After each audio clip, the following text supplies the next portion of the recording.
Hmm. So tell me how the Apprentice finished off for you, and there was also like some sort of spin-off show, Yeah. and you wasn't invited. Yeah.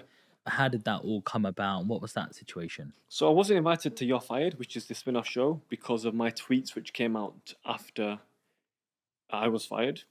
So normally when you're fired, you get a time to speak on You're Fired. You get your family down there to London, which I did, stayed the night in a hotel. But I wasn't allowed to go on You're Fired because of my anti-genocidal tweets. I was tweeted by the genocide in Gaza. I was very vocal. And they deemed me anti-Semitic and probably a threat to the neutrality of the BBC. So they couldn't have someone who was as political as me on the BBC spin-off show. So that was disappointing.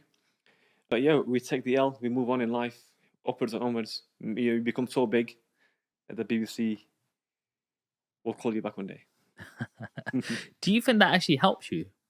I think so, I think in a funny way it did. People say, look, you know what? It actually got more publicity Yeah. from after that. And today at the process, honestly, Sean, I got so many people saying respect, respect, respect.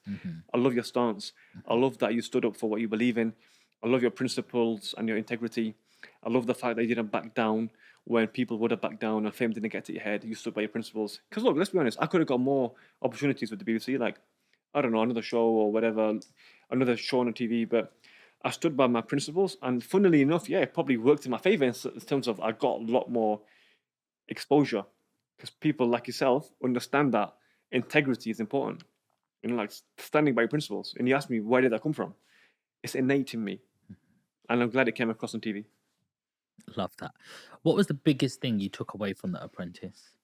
As in starting your own business, having that snapshot of a little bit of mentorship with that whole team and seeing projects go well and projects not go so well, risk, what to do, what not to do. Is there something you took away and go, oh, the next time I'm going to do a business, I'm going to make sure I don't do this and make sure it has this?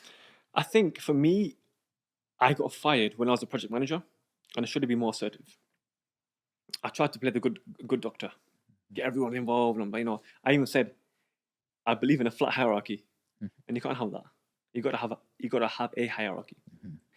So instead of being a nice guy, be a good guy. I think that's what I learned from business. And